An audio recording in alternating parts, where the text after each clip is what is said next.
അധ്യായം 33.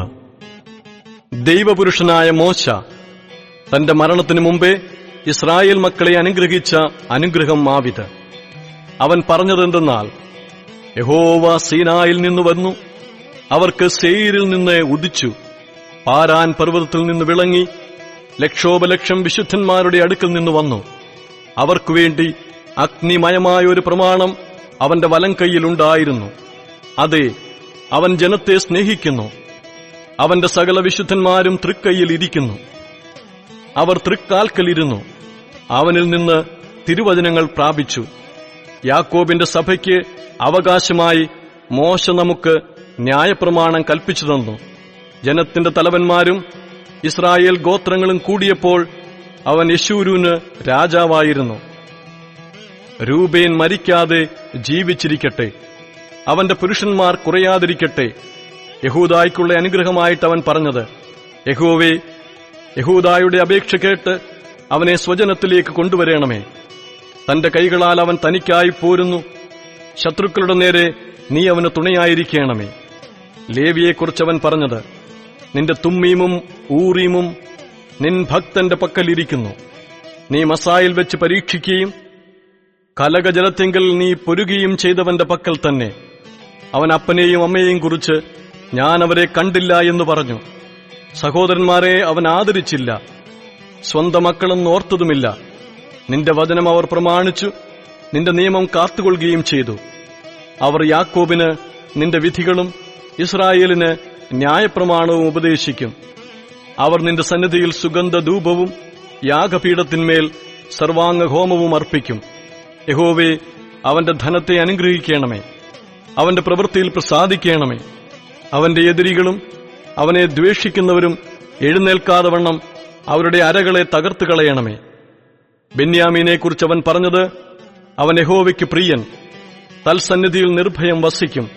താൻ അവനെ എല്ലായ്പ്പോഴും മറച്ചുകൊള്ളുന്നു, അവന്റെ ഗിരികളുടെ മധ്യേ അധിവസിക്കുന്നു. യോസേഫിനെക്കുറിച്ച് അവൻ പറഞ്ഞത്, ആകാശത്തിലെ വിശിഷ്ട വസ്തുവായ മഞ്ഞുകൊണ്ടും താഴെ കിടക്കുന്ന അഗാധ ജലം കൊണ്ടും സൂര്യനാലുളവാകുന്ന വിശേഷ ഫലം കൊണ്ടും പ്രതിമാസിക ചന്ദ്രനാലുളവാകും വിശിഷ്ട ഫലം കൊണ്ടും പുരാതന പർവ്വതങ്ങളുടെ ശ്രേഷ്ഠ സാധനങ്ങൾ കൊണ്ടും ശാശ്വത ശൈലങ്ങളുടെ വിശിഷ്ട വസ്തുക്കൾ കൊണ്ടും ഭൂമിയിലെ വിശേഷ വസ്തുക്കളും സമൃദ്ധിയും കൊണ്ടും അവന്റെ ദേശം യഹോവയാൽ അനുഗ്രഹിക്കപ്പെടുമാറാകട്ടെ. മുൾപടർപ്പിൽ വസിച്ചവന്റെ പ്രസാദം യോസേഫിന്റെ ശിരസിന്മേലും തന്റെ സഹോദരന്മാരിൽ പ്രഭുവായവന്റെ നെറുകമേലും വരുമാറാകട്ടെ. അവന്റെ കടിഞ്ഞൂൽ കൂറ്റൻ അവന്റെ പ്രതാപം, അവന്റെ കൊമ്പുകൾ കാട്ടുപോത്തിന്റെ കൊമ്പുകൾ.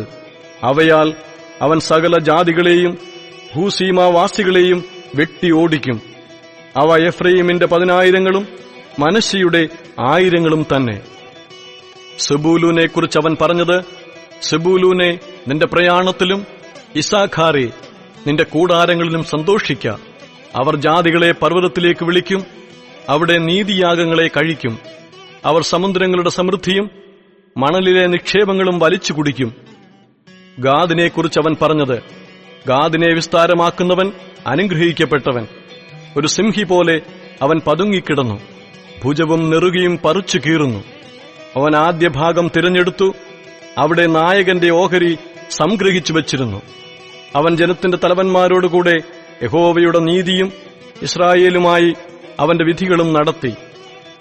ദാനെക്കുറിച്ച് അവൻ പറഞ്ഞത്, ദാൻ ബാലസിംഹമാകുന്നു, അവൻ ബാശാനിൽ നിന്ന് ചാടുന്നു.